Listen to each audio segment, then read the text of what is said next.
오늘 본문은 예수님이 파송하신 70명의 제자들이 돌아와서 보고했을 때 예수님이 반응하시며 말씀하시는 장면을 기록하고 있습니다. 이 사건의 내용을 예수님이 제자들에게 말씀하시는 방법으로 구분하면 두 부분으로 나눌 수 있어요. 우선 예수님께서 공개적으로 이렇게 돌아오는 제자들을 맞이하시며 사단이 하늘에서 떨어지는 것을 보았다고 기뻐하시고 하나님께 감사를 드리는 부분입니다. 그리고 예수님은 제자들에게 얼굴을 향하시고 조용히 말씀하신 장면이 두 번째 부분입니다. 그래서 17절부터 22절까지 공개 환영과 감사, 23절부터 24절까지가 비공개 설명과 계시라고 볼 수 있어요. 예수님은 공개 환영과 감사에서는 성령으로 기뻐하셨고 비공개 설명과 계시에서는 제자들에게 축복을 선언하셨습니다. 여기서 질문이 생깁니다. 예수님은 지금 70인 제자들이 돌아와서 예수님께 보고하는 그 보고를 듣고 기뻐하셨는데, 하나님께 감사하셨는데, 제자들을 축복하셨는데, 첫 번째, 이 기쁨의 본질은 무엇인가? 두 번째, 이 감사의 원인은 무엇인가? 세 번째로, 이 축복의 내용은 무엇이겠는가 하는 겁니다. 이 세 가지 질문을 생각해 보면서 오늘 본문을 통해서 우리 주 성령께서 우리 영혼에 말씀하여 주시기를 간절히 바랍니다. 먼저 성령으로 기뻐하신 것의 의미를 살펴보겠습니다. 예수님은 기뻐하셨다고 그래요. 단순히 기뻐하신 것이 아니고 성령으로, 문자적으로 번역해 보면 성령 안에서 기뻐하셨다, 그렇게 말합니다. 그러면 성령 안에서 기뻐한다는 것은 다른 기쁨과 무엇이 다르겠는가 생각해 봐야 하겠죠. 신약에 성령으로 기뻐한다와 비슷한 예를 두 가지를 찾아볼 수 있어요. 하나는 예수님이 예루살렘에 입성하신 후에 그리스도 논쟁을 할 때입니다. 이때 예수님은 예수님의 권위에 대해서, 유대인이 낸 세금에 대해서, 그리고 부활에 관한 주제로 논쟁을 걸어오는 대적자들에게 물어요. 그리스도가 누구의 아들이냐?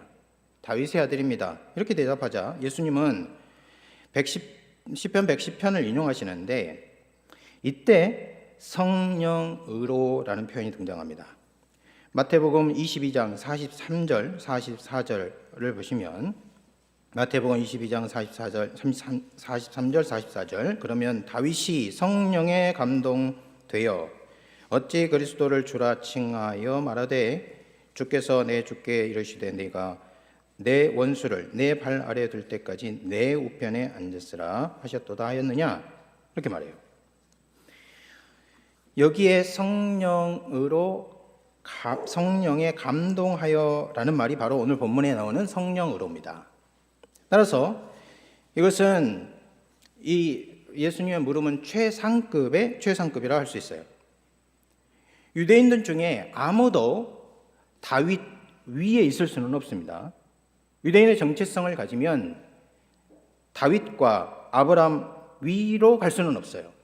그렇기 때문에 이런 점에서 최상급인데, 그런 다윗이 성령 안에서 말했고 그 내용이 그리스도를 자신의 주라고 칭했기 때문에 그렇습니다. 최상급의 최상급.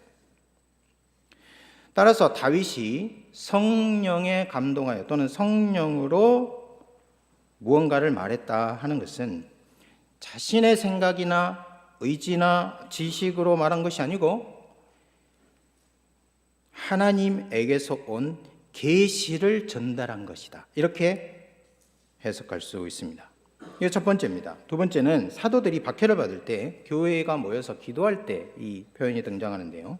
이때 초대교회 교인들은 시편 2편을 인용하여 현재 상황을 묘사합니다. 이때 다윗이 했던 예언이 나옵니다. 우리 한번 찾아볼까요? 사도행전 4장 24절부터 26절입니다. 사도행전 4장 24절부터 26절 같이 읽습니다. 대주제여 천지와 바다와 그 가운데 만물을 지으신 이시요 또 주의 종 우리 조상 다윗의 입을 통하여 성령으로 말씀하시기를 어찌하여 열방이 분노하며 족속들이 여사를 경영하는고 세상의 고난들이 나서며 관리들이 함께 모여 주와 그의 그리스도를 대적하는 하신 이로소이다. 시편 2편을 보면 거기에 다윗이 성령으로 말할 때 이렇게 되어 있지 않거든요, 표제가. 근데 오늘 사도들은 다윗이 성령으로 말씀하셨다, 이렇게 말했다, 이렇게 말하고 있어요. 성령으로를 직역해 보면 성령을 통해입니다. 성령을 통해이지만 의미상 성령으로와 같아요. 여러분, 지금 이 기도를 하고 있는 시점에서 다윗은 약 1000년 전 사람이에요. 1000년 전 사람이 사도시대 헤롯과 본디오 빌라도 그리고 이방인과 이스라엘 백성의 앞서서 하나님과 그의 메시아를 대적한다, 그 메시아와 종인 예수를 대적했다, 이렇게 말하고 있는 거죠. 따라서 이것은 사람이 할 수 있는 얘기가 아닙니다. 다윗은 자신의 눈으로 보고 경험한 일을 말하는 것이 아니라 다윗은 자신이 보고 경험한 일을 뛰어넘는 무언가를 전한 거예요. 자, 그러면 이 두 관찰을 본문에 적용해 보겠습니다. 성령 안에서 말한다는 것, 성령 안에서 무언가를 한다는 것, 성령 안에서 기뻐한다는 것이 무엇이겠는가? 인간으로서는 생각하거나 느끼거나 알 수 없는 무언가를 한 겁니다. 오늘 주님께는 기쁨이 적용됐기 때문에 예수님이 가지신 기쁨이 무엇인가? 인간적인 기쁨이 아니고 그야말로 계시적인 기쁨을 표현한다고 볼 수 있어요. 하나님의 깊은 것까지 통찰하시는 제3위 하나님의 통찰과 하나님과 하나됨 안에서만 나타나는 정서가 지금 예수님이 지상에서 땅에 발을 딛고 70인을 맞을 때 나타난 거예요. 이것은 실로 굉장한 것입니다. 성령으로 기뻐하셨다는 말이 복음서에 딱 한 번밖에 안 나와요. 70인 제자들이 돌아와서 보고하는 이 장면에서 예수님 안에서 삼위일체 하나님이 신적 기쁨을 가지고 그 기쁨을 누리고 있는데 그것이 밖으로 드러난 거예요. 예수님은 성령으로 기뻐하셨습니다. 이 기쁨은 인간적으로 느끼시는 것이 아니고 인간이 이해할 수 있는 그런 기쁨이 아니라 참으로 하나님만이 하나님의 연합 안에서 하나님 안에서만 알 수 있고 느낄 수 있고 표출할 수 있는 그런 기쁨이다 하는 겁니다. 예수님 감사하세요. 성령으로 기뻐하시면서 감사합니다. 그렇다면은 이 기쁨의 원인이 무엇이겠는가? 무엇이기에 삼위일체 하나님의 내적 사역 안에만 이 기쁨이 머물지 않고 제2 하나님을 통해서 밖으로 드러나는 것인가? 이런 질문을 할 수 있습니다. 주님은 이렇게 말씀하세요. 오늘 제가 21절 초반절을 지금 해설을 했는데 21절 전체를 한번 보도록 하겠습니다. 여러분 다시 돌아와서 누가복음 10장 21절 한번 같이 읽어보겠습니다. 그때 시작. 그때 예수께서 성령으로 기뻐하시며 이르시되 천지의 주제이신 아버지여 이것을 지혜롭고 슬기로운 자들에게 숨기시고 어린 아이들에게는 나타내심을 감사하나이다. 옳소이다. 이렇게 된 것이 아버지의 뜻이니이다. 자, 여기서 기뻐하시는 원인은 다른 게 아니고 이것을 어린 아이들에게 나타내신 것 때문입니다. 왜냐하면 그 위에 기뻐하시는 이유를 이렇게 표현하고 있기 때문입니다. 이것을 직역해 보면 이것들인데요. 왜냐하면 복수기 때문에 그래요.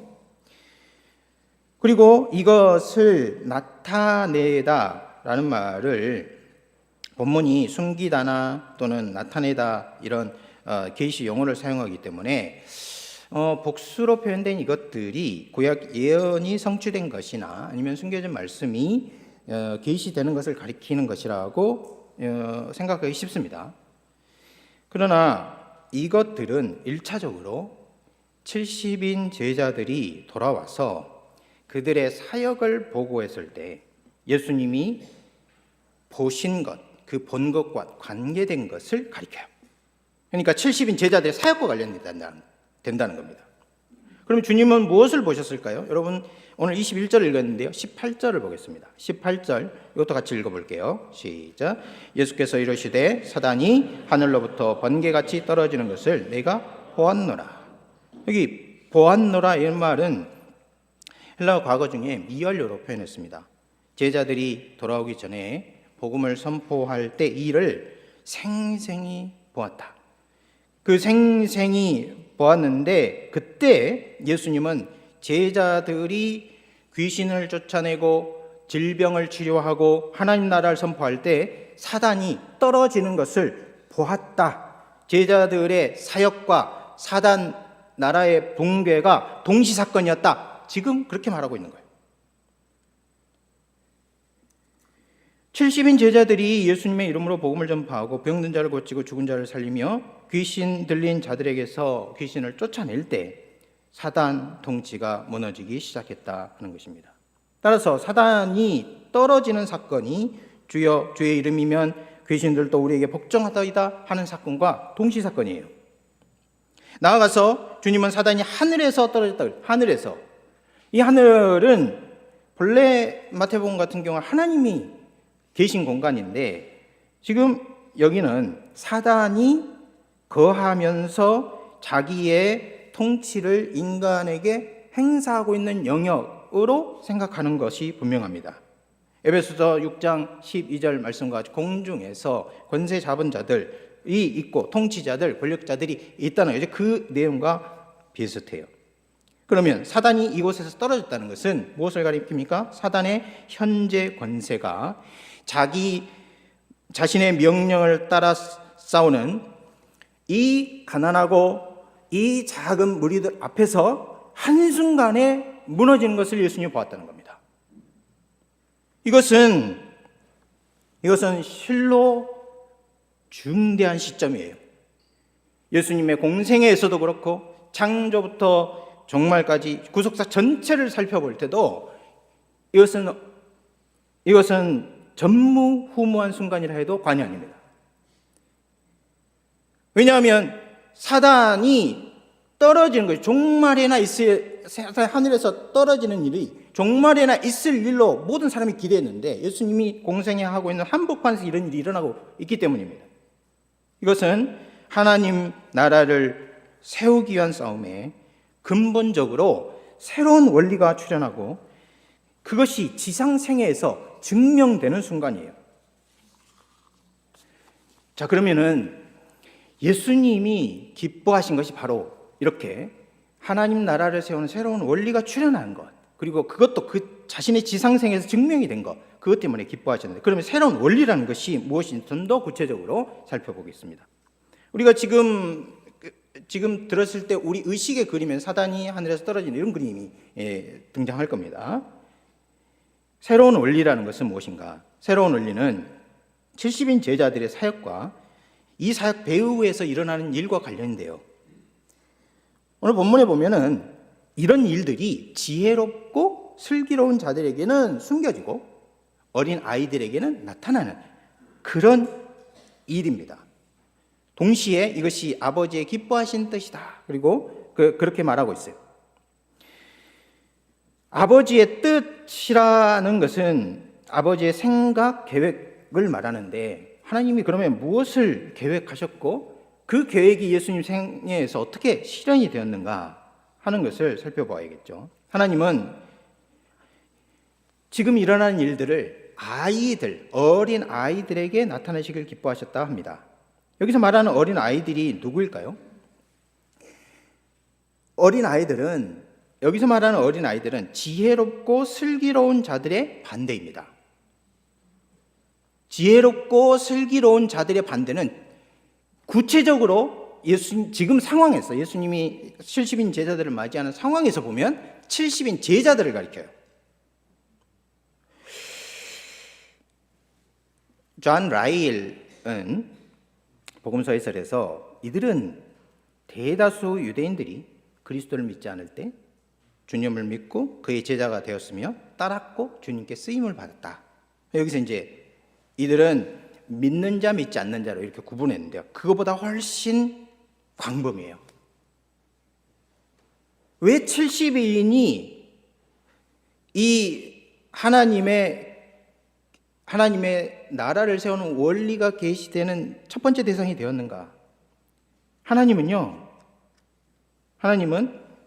아주 단순한 시골 농부 어부들을 선택하신 것이죠. 이건 다 정리할 수 있어요. 이 70인 사람 중에 70인 사람들은 슬기로운 사람들의 반대이기 때문에, 지혜로운 사람들의 반대이기 때문에, 만약 지혜로운 사람들이 예루살렘에 있는 정치가들, 또 현명한 율법 학자들, 서기관들, 종교 지도자들, 그리고 그 25절에 나온 율법 교사, 이런 사람들과 반대라면, 그러면 이 사람들은 그 반대편에 소외되고, 그리고 이름 없고 세상에 자기 명함을 내밀 수 없는 그런 사람들이 분명하죠. 근데요, 예수님은 하나님의 계획에 따라서 권세자들과 지혜자들, 정치가들과 학자들, 이런 사람들을 택하지 않으셨다는 거예요. 그리고 그런 사람들이 아닌 아주 단순한 시골 어부와 농부들을 선택하셔서 하나님 나라를 세워가고 있다 하는 겁니다. 그렇다면은 이것이 아버지의 뜻이다, 그렇게 말씀하셨으니까 우리가 이것을 좀 더 추측해 보면 하나님께서 무엇을 처음부터 계획하셨는가? 하나님 나라를 세우는 원리로 어떤 것을 선택하셨고, 예수님은 어떤 원리에 따라 지금까지 일을 해오셨는가 추측해 볼 수 있습니다. 하나님은요, 예루살렘에 있는 지혜로운 정치가, 현명한 율법학자, 서기관, 종교 지도자들, 이들과 협력하는 방식을 버리신 거예요.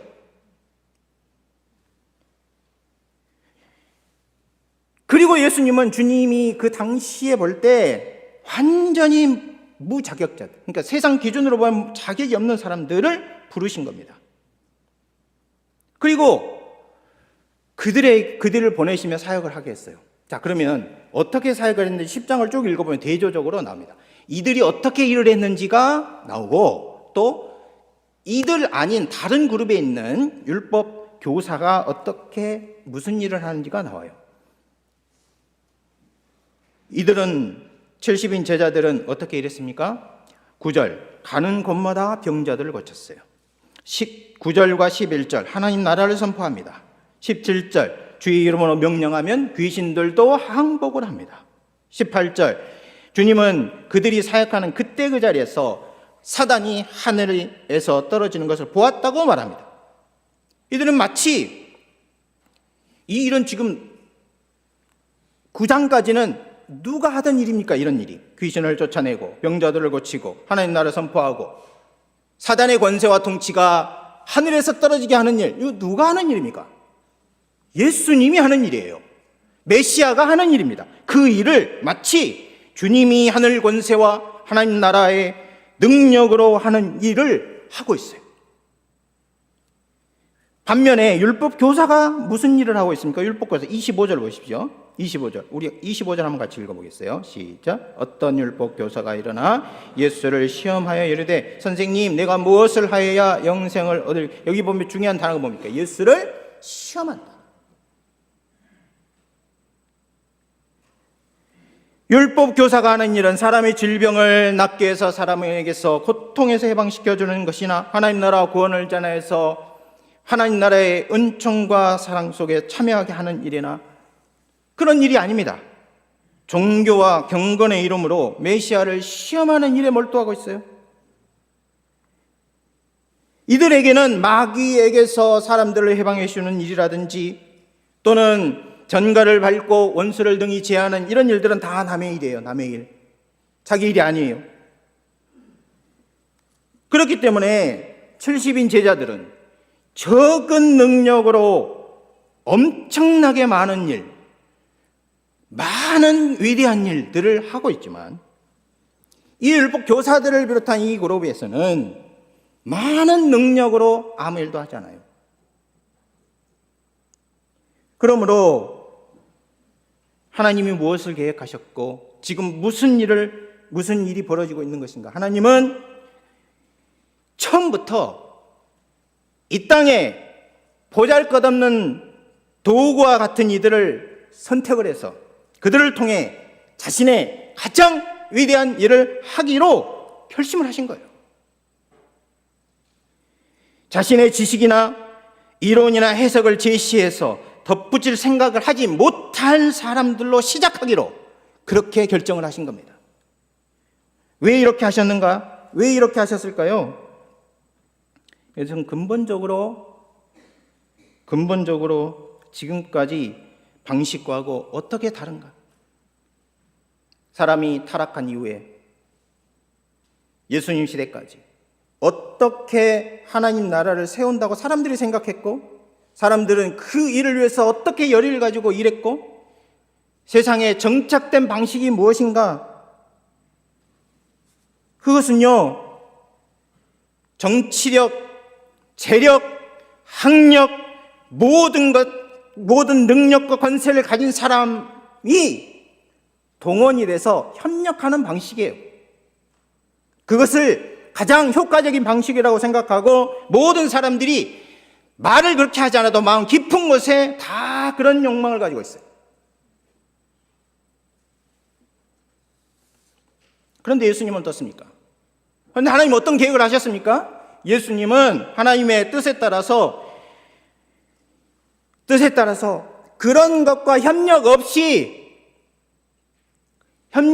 순수하게 하나님의 능력으로 하나님의 손가락으로 하나님 나라를 세운 일을 하시겠다 계획하셨고 지금 70인 제자들 속에서 그것이 나타난 것입니다. 여러분, 이들이 하는 일은 예수님이 하는 일과 닮았지만 동시에 뒤집어 보면 이들이 하는 일은 하나님의 아들이 인간의 본성을 취해서 처음부터 끝까지 하나님께 순종하고 하나님 뜻이 옳다 인정하고 그것이 최고선이라 생각하고 온전히 하나님께 복종하고 마치 그분은 독립적으로 누구보다도 자기 뜻이 있고 누구보다도 자기 계획이 있고 누구보다도 그 자기 뜻과 계획이 선한 분임에도 불구하고 자기에게는 마치 선이 없는 것처럼 자기에게는 마치 의지가 없는 것처럼 자기에게는 지식이 없는 것처럼 자기에게는 계획이 없는 것처럼 활동하셨던 우리 주님과 닮은 거예요. 지상에 있는 사단의 왕국을 부수기 위해서 하나님은 인간의 지식, 인간의 지혜, 인간의 의지, 인간의 계획을 빌려오지 않으십니다. 인간적 근원에서 나는 모든 것을 버리고 사람들을 선택하는데 그 사람들은 주님의 것이 전부인 사람들, 주님의 것이 없으면 자기에겐 아무것도 없는 사람들, 그래서 자기가 모든 일을 했어도 자기가 한 일이 아무것도 없다고 생각하고 그 일을 하게 해준 것만으로도 그 일에 참여하게 한 것만으로도 감사하고 찬송한 그런 사람들을 세워서 하나님 나라를 세우고 있다는 거예요. 주님이 전부인 사람들을 주님은 종말 능력 하나님 나라를 세우는 일꾼으로 사용하신다 하는 겁니다. 여러분, 우리가 복음을 전하고 하나님 나라를 세우는데 무엇이 필요합니까? 이렇게 물어보면 여러분, 나는 그렇게 생각하지 않아요 하고 말하지만 마음속 깊은 곳에, 아니 여러분이 생각하지도 않았는데 여러분 무엇이 깊은 곳에 좋은 대학 나와야죠, 재력이 있어야 되죠, 머리 좋아야 되죠, 집안 배경도 있어야 되죠. 장로님 아들이어야 돼요. 권사님 엄마가 있어야 돼요. 다 그런 생각합니다. 그러면 안 그래도 할 수는 있겠지만 그럼 더 좋겠죠. 그러죠. 담임 목사님이 든든한 후원자가 돼서 내 앞길을 열어주고 기도해주고 밀어주고 그런 것을 은연중에 바란다는 거예요. 여러분, 이런 기준은 도대체 어디서 온 것입니까? 그것이 하나님 나라를 세운다는 보장을 누가 해줍니까?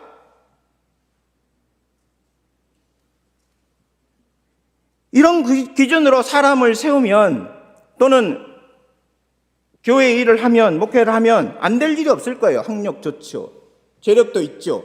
기도도 많이 해주죠. 다 있으니까 다 될 겁니다. 그런데 질문해 봐야 돼요. 그 질문해 봐야 됩니다. 교회를 세우는 것을 이렇게 하는 것인가? 하나님 나라를 세우는 것이 이렇게 하는 것인가? 우리 교수들 질문해 봐야 되는 거예요. 이렇게 하는 것이 목회자 양성을 하는 것인가?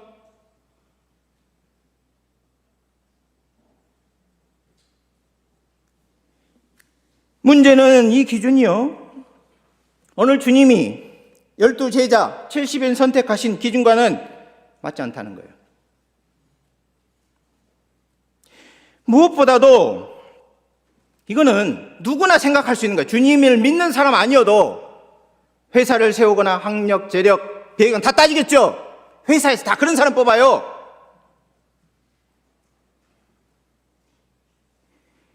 그리스도인이 아니라 신학 목사가 될 사람을 양성하는 곳에서도 우리가 무의식 중에 자연적 지식, 자질, 그것에 종속된 기준을 가지고 있다는 거예요. 만일 이런 사람들을 세우거나 뽑으면 계획한 일을요, 원하는 시간까지 효율적으로 잘 할 수 있을 겁니다. 잘 할 수 있을지는 모르지만 그 사람이 끝에 가면 결국은 교회를 힘들게 합니다. 결국은 하나님 나라를 어지럽힙니다. 왜냐하면 그 사람이 한 번도 하나님 말씀을 만나본 적이 없어요. 한 번도 이런 원리가 있다는 것을 자각해 본 적이 없어요. 그렇기 때문에 어떻게 살겠습니까? 자기 능력으로 교회를 세운다 생각하겠죠. 자기 능력으로 복음을 전할 수 있다 생각할 겁니다. 그게 효과가 있는 것처럼 보이거든요. 그럼 어떻게 하면 교만해지고 자랑하겠죠. 자기가 키운 사람들도 그 사람하고 똑같이 생각하고 그 사람하고 똑같이 느끼고 그 사람하고 똑같은 열망과 목표를 갖게 돼요. 그러면 얼마 지나지 않아서 교회와 하나님의 나라는, 우리가 섬기고 세우려고 하는 하나님 나라는 자연적 기준으로 탁월한 사람, 이들로 다 채워질 겁니다. 이거는요, 주님이 따르신 원리가 아니에요. 하나님이 세우신 원리가 아니에요. 인간적 자질은요, 충분하지 못합니다. 결국 주의 일에는 해악을 줘요. 학력 좋고 부하더라도 먼저 학력 좋고 부하 좋죠. 그 사람이 하나님 나라 일꾼이 되려면 먼저 무엇을 점검해야 되는가? 그 사람이요, 이 고백을 해야 돼요. 내가 하나님 앞에서 무가치하다. 나는 잃어버려진 자다. 내 죄와 악 때문에 우리 주 예수 그리스도께서 나를 위해 십자가에 죽으셨다. 나는 그 십자가에서 주님이 확보하신 생명으로 지금 살고 있다. 나는 그것이 없으면 본질상 진노의 자녀다. 그걸 먼저 고백하고 그것을 뼈저리게 느끼고 자기 무의식에서도 그 사실이 한시도 떠나면 안 돼요. 여러분, 이런 고백을 여러분 스스로 하고 있고 평소에 여러분이 무릎 꿇을 때 이런 의식이 여러분 속에 자리 잡고 있습니까? 아니, 그러면은 이 세상에서 사람들을 세우는데 구비하고 갖추려고 하는 그런 모든 노력은 무엇이 됩니까? 여러분, 구비됨이 필요해요. 근데 구비됨이 독특한 전술을 통해서 이루어져야 됩니다. 독특한 전술을 통해서 이루어져야 된다는 것을 예수님이 이렇게 말씀하셨어요. 요한복음 17장 8절 제가 읽어볼게요. 요한복음 17장 8절 나는 아버지께서 내게 주신 말씀들을 그들에게 주었사오며 그들은 이것을 받고 내가 아버지께로부터 나온 줄 참으로 아오며 아버지께서 나를 보내신 줄도 믿었사옵나이다. 학력 있고 재력 있고 배경 좋은 사람들, 그 사람들이 진짜로 하나님 나라의 일꾼이 되고 싶다. 그러면 이 전수가 있어야 되는 거예요. 예수님이 아버지께로 받은 것을 자신이 받았는가 질문을 해야 되는 거예요. 제자들이 받은 가르침 능력이 예수님께로부터 왔고 예수님이 전하신 계시는 결국 아버지께로부터 왔기 때문에 제자들이 전하는 복음과 사역은 모두 아버지께로부터 온 것입니다. 그래서 하나님 나라를 전하고 다니면 하나님이 모든 것의 모든 것이 돼요. 여기에 놀라운 점이 있습니다. 여기에 놀라운 점이 있어요. 예수님이 세우신 이름 없는 제자들 사이에 원리적인 일치가 있는 거예요. 원리적인 일치가. 주님은 모든 것을 위임받은 권세자이시지만 아무것도 꺼릴 것이 없는 자율적이고 독립적인 존재이지만 아버지의 말씀을 전하는 일에 있어서만큼은 자기 생각을 하나도 보태지 않았어요. 그대로 아버지의 말씀이 전달되도록 했고 자신의 모든 힘과 능력을 다 동원해서 아버지의 말씀이 그들에게 세워주도록 했어요. 무서운 열의를 가지고 한 목표를 가지고 헌신을 했습니다. 메시아 사역이 완성하고 오로지 아버지의 뜻이 현시되는 것을 보고 기뻐하고 있잖아요. 그런데 주님은 제자를 부르실 때도 자기와 같은 원리를 가지고 일할 수 있도록 부르셨습니다. 그래서 처음부터 그냥 디폴트가 그냥 서 있으면 나는 아무것도 아니에요. 그런 사람들을 부른 거예요. 사람들이 생각할 때 수에 들어갈 수 없는 존재들을 제자들을 부르시고 그들에게 모든 것을 맡겼습니다. 할 말을 주셨고 사용할 능력을 주셔서 보냈습니다. 이 세상 지도자들 중에 아무도 이렇게 하는 사람이 없어요. 이렇게 하는 것을 생각하지도 않습니다. 생각하는 것 자체가 어리석은 거예요. 혹 실험을 해볼 수 있겠죠. 교육학자면. 이게 되나? 하고 실험을 해볼 수 있겠지만 실행을 미루는 사람은 거의 없습니다. 우리 주님도요. 왜 불안한 마음이요? 인간적으로 생각해 불안한 마음이 있겠죠. 이들이 갖춰지지 않았고 이들이 논쟁을 배운 적이 없고 이들이 복잡한 영적인 현실을 맞닥뜨려본 경험이 부족해요. 그래도 주님이 자신에게 있는 권세와 능력을 자신이 하는 일을 계속 이어서 하도록 했습니다. 이런 사람 중에 12명이 있었고 이런 사람들 중에 70명이 있었는데 그들이 선택해서 과연 이들이 성공할 수 있을까 인간적인 생각이 들 때 그럼에도 불구하고 보내신 거죠. 엄청난 용기로 보내신 거예요. 여기다가 신적 용기 이렇게 할 수 있을까요? 보내신 거예요. 그런데 지금요 70명이 돌아와서 보고하는 내용을 보면 우리 하나님이 계획하셨던 그 일, 자신이 지금 스스로 실행하셨던 그 일, 그리고 자신이 엄청난 용기를 가지고 열매를 가지고 하나님께 맡기고 보냈던 그들의 사역이 열매를 맺기 시작한 겁니다. 하나님 나라가 세워졌고 사단의 왕국이 무너진 것을 보게 된 겁니다. 자신이 지상 생애 때 말이에요. 부활하신 이유가 아니라 지상 생애 때 그 열매를 보기 시작한 거예요. 그렇기 때문에 이것은 하나님 나라를 세우고 사단의 왕국을 무너뜨리는 원리의 근본적인 변혁이 이루어진 순간입니다. 실험을 한 게 아니고 증명이 된 거예요. 하나님은 그분 뜻 가운데 구원의 지식을 자연인의 지식과 영리함의 정도에 의지하지 않도록 만들었는데 그 일을 예수님이 실행하셨고 그리고 그 일의 열매가 나타났다 하는 겁니다. 우리 첫 번째 부분을 이제 마치면서 깊이 생각해야 우리 안에는 과연 이 원리를 절대적인 것으로 정말로 내가 용기를 가지고 마음에 굳게 붙들고 나 자신을 볼 때도 믿음의 비밀을 가지려고 해요.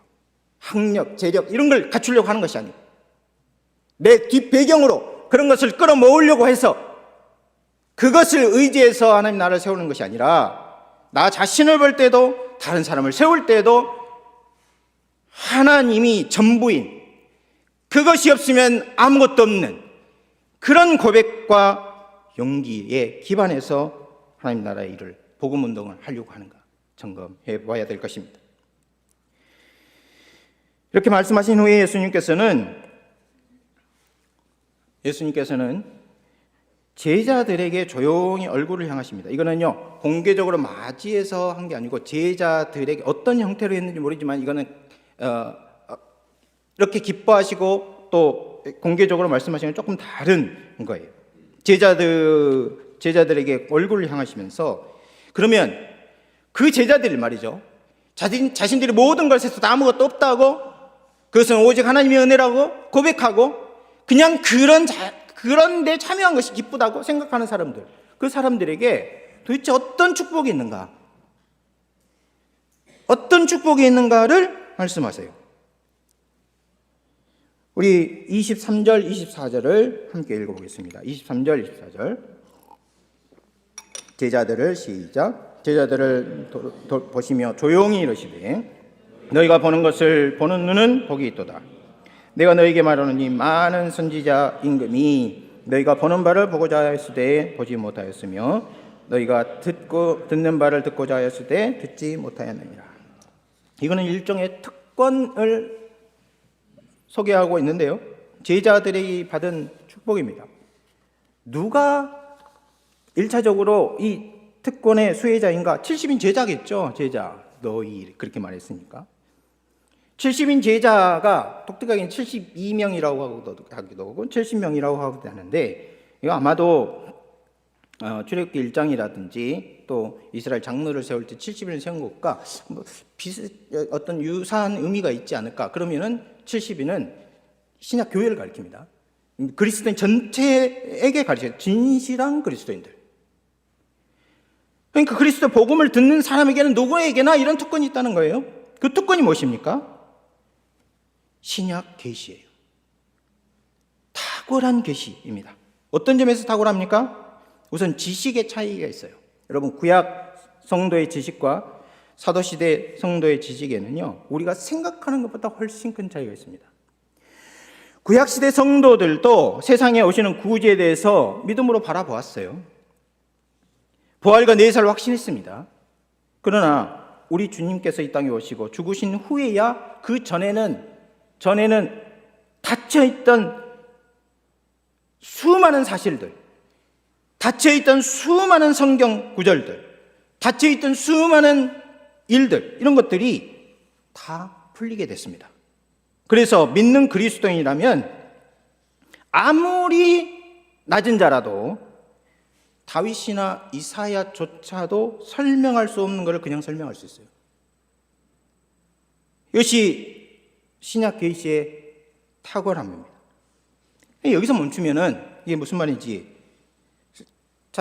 나는 그런 것 같지 않은데, 그런 생각을 할 수 있어요. 난 다윗이고 싶은데 그런 생각을 할 수 있어요. 이걸 어떻게 표현할 수 있을까요? 신약 계시는요, 너무나 탁월해서요, 구원의 기초가 되는 모든 것들이 그냥 일상적으로 보입니다. 일상적으로 평범하게 보일 정도예요. 그러니까 신약 신자면 당연한 기초라고 생각하는 것들이 있겠죠. 예를 들면 이런 겁니다. 하나님이 찾아오셔서 자기 백성을 구원하신다. 이게 얼마나 일상적인 겁니까? 근데 여러분 생각해 보세요. 하나님이요, 천지를 주신 주제세요. 여러분이 대통령이 우리 찾아옵니까? 경기지사도 안 찾아오는데?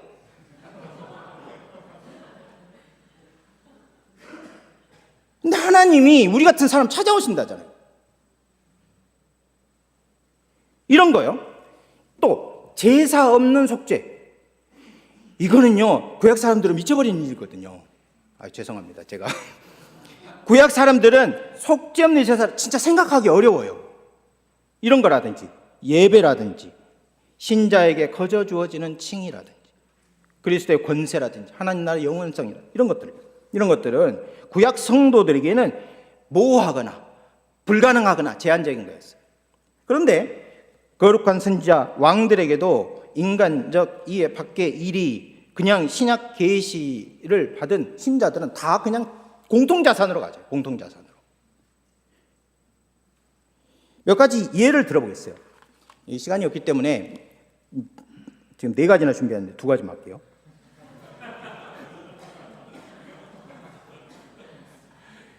네 가지 출애굽, 재물 없는 속죄, 그 다음에 율법이 아닌 믿음으로 구원받는 거, 그 다음에 하나님 나라 영원 이런 건데요. 2가지만 해요. 첫 번째 2가지.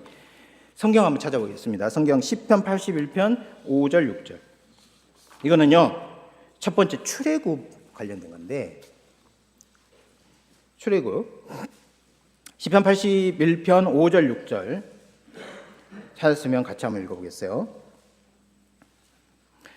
하나님이 시작. 하나님이 애굽 땅을 치러 나가실 때 요셉 족속 중에 이를 증거로 세우셨도다. 거기서 내가 알지 못하던 말씀을 들었나니 이러시되 내가 그의 어깨에서 짐을 벗기고 그의 손에서 광주리를 놓게 하였다. 여기 주목할, 여기 밑줄을 그어야 되는데, 내가 알지 못하던 말씀을 들었나니, 밑줄 그어봐요. 이렇게 해놓고요, 그 구절을 다시 한번 읽어보세요. 그러면은 이해되는 것보다 이해 안 되는 게 더 많아요. 왜 그럴까요? 여러분 생각해 보세요. 여기 내가 알지 못하는 소식이란 내가 모르는 언어, 내가 모르는 말, 또는 내가 모르는 연설, 이거거든요. 근데 거기에 모르는 게 있습니까? 하나님이 애굽 땅에 내려가셔서 출애굽시킨 거, 그 다음에 노예에서 해방시켜 준 거, 요셉 족속에 그 사실을 알린 거, 모르는 거 있습니까? 이상하죠? 이상해요. 이 모르는 언어는 애굽 땅을 치러 가신 하나님이 내가 그의 어깨에서 짐을 벗기고 그 손에서 광주리를 놓게 할 것이다 하는 말이거든요. 고통 중에 부르짖는 자기 백성의 신음소리를 듣고 구원하시려고 하나님이 움직이신 사실이거든요. 출애굽 사실을 가리킵니다. 구약 백성 중에 출애굽을 모르는 사람이 있을까? 여기 아삽이 시인으로 되어 있는데, 시인이요 선지자인 아삽이 출애굽을 모르겠는가? 아니, 아삽이 왜 출애굽을 모르겠습니까? 출애굽 사건에서 자기 조상들이 노예 생활을 하다가 그 노역에서 풀려난 것을 왜 모르겠습니까? 이것은 출애굽이라는 사실 자체가 아니라 사람의 영혼을 압도하는 역사적 의미죠. 그 일의 역사적 의미. 도대체 출애굽이라는 게 어떤 사건인가? 하나님, 천지를 지으신 하나님이 이 땅에 내려오신 일. 아삽 시대부터 돌아보면 1000년도, 아삽 시대 때 돌아보면은 500년 전이고, 그리고 출애굽 당시부터 보면은 1000년 아니죠. 400년 전에, 도합 약 1000년 전에 하나님이 약속을 하셨어요. 1000년 전에 약속을. 조선 왕조를 세운 태조가 나에게 약속을 하셨는데 그 다음 우리 시대에 실현됐다 이러면은 정말 기네스북에요 엄청나게 오를 겁니다. 상금도 줄 거예요. 그런데 1000년 전에 약속을 하셨는데 그 약속을 기억하셔서 하나님이, 천지를 지은 하나님이 지금 노예들에게 찾아오셨다.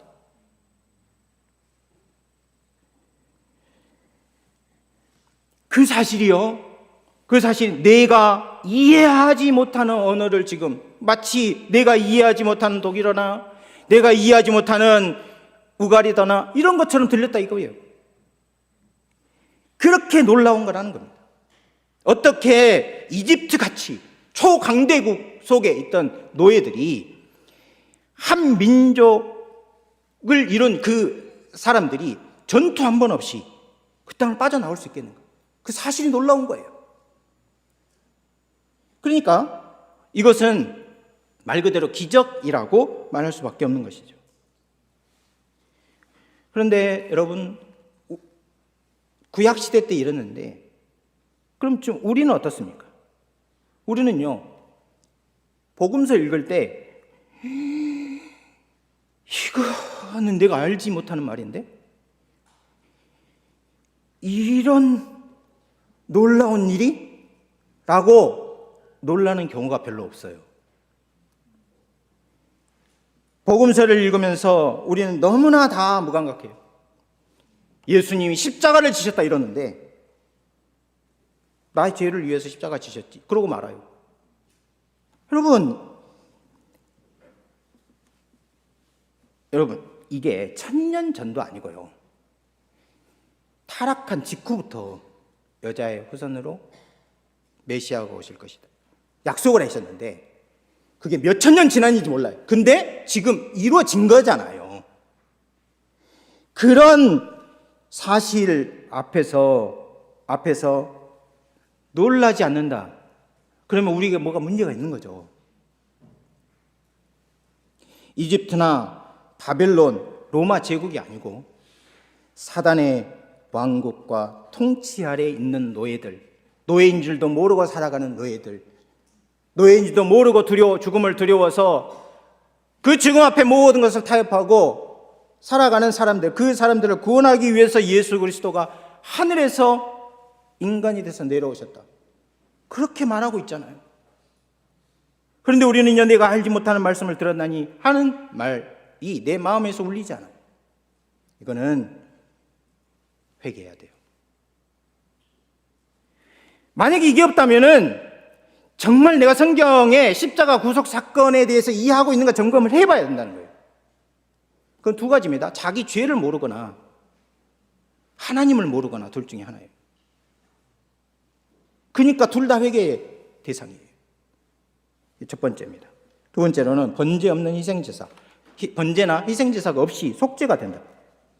시편 40편 6절 8절입니다. 시편 40편 6절 8절. 시편 40편 6절에서 8절. 제가 먼저 읽겠습니다. 주께서 내 귀를 통하여 내게 들려주시기를 제사와 예물을 기뻐하지 아니하시며 번제와 속죄제를 요구하지 아니하신다 하신지라. 그때 같이 읽어요. 그때에 내가 말하기를 나를 가리켜 기록한 것이 두루마리 책에 있나이다. 나의 하나님이여 내가 주의 뜻 행하기를 즐겨니 주의 법이 나의 심정에 있나이다 했나. 여기서 뭐 어디를 줄 거냐면 내 귀를 통하여, 여기 물줄을 거예요. 내 귀를 통하여 내게 들려주시기를 이제 생략했는 데인 건데요, 이 지극하면은 당신은 나를 위해 귀들을 받습니다 그런 뜻이에요. 여러분 이 시인이 귀가 막혔을까요? 여기 들려주시다, 내 귀를 통하여 들려주시기를 해서 들려주시다는 말은 원래 없어요. 원문이 없는데 제가 직역했잖아요. 내 귀를 팠다, 나를 위해서 귀를 뚫었다 그런 말이에요. 여기 카라라는 말 쓰고 있는데 우물이나 구덩이를 팔 때 쓰는 말입니다. 그러면 이 번역을 적용해 보면 어떻게 될까요? 귀를요 마치 동굴이나 벽을 뚫듯이 뚫은 거예요. 그 뚫고 말씀을 하신 거죠. 다윗 왕은 하나님이 제사와 예물을 기뻐하지 않으시고 번제와 속죄자를 요구하지 않으신다 그렇게 말했습니다. 여러분 그러면은 구약에서 속죄 방법이 이거밖에 없는데 그럼 도대체 어떻게 죄를 용서받으라는 거예요? 그래서 구약에는 이 말씀을 이해할 수 있는 길이 없어요. 구약 체계 내에서는. 그래서 어떻게 합니까? 죄인이 하나님께 나아갈 수 있는 방법이 어디 있는가? 제사, 예물, 번제, 속죄가 없이 하나님의 율법이 기록하여 지키라고 명령했는데 그거 없이 어떻게 하나님께 나아가고 어떻게 죄를 용서받을 수 있는가? 구약시대 자연인은 말할 것도 없고 경건한 사람들, 왕과 선지자들도 이거는 모르는 애, 이해할 수 없는 거예요. 그래서요 물리적인 귀로는 이 내용을 알 수 없다는 겁니다. 그래서 하나님이 어떻게 합니까? 다윗 왕 귀를요 뚫어요. 어떻게 뚫은 걸까요? 그 말씀이 들어갈 생물학적인 귀가 아니고 신학적인 귀를 연 거예요. 그리고 그 내용을 전달하신 겁니다. 속죄제를 요구하시지 않는 현실이 지금 우리 시대에는 현실로 드러났습니다. 예수님의 십자가를 통해서 이제는 아무도 염소나 양이나 또는 소나 또는 비둘기를 가지고 주님께 나가지 않아요. 그런데 이때처럼 주님이 내게 없는 길을 뚫어서까지 하나님이 이 말씀을 하시고자 했다, 이런 감동이 없고 놀라움이 없잖아요.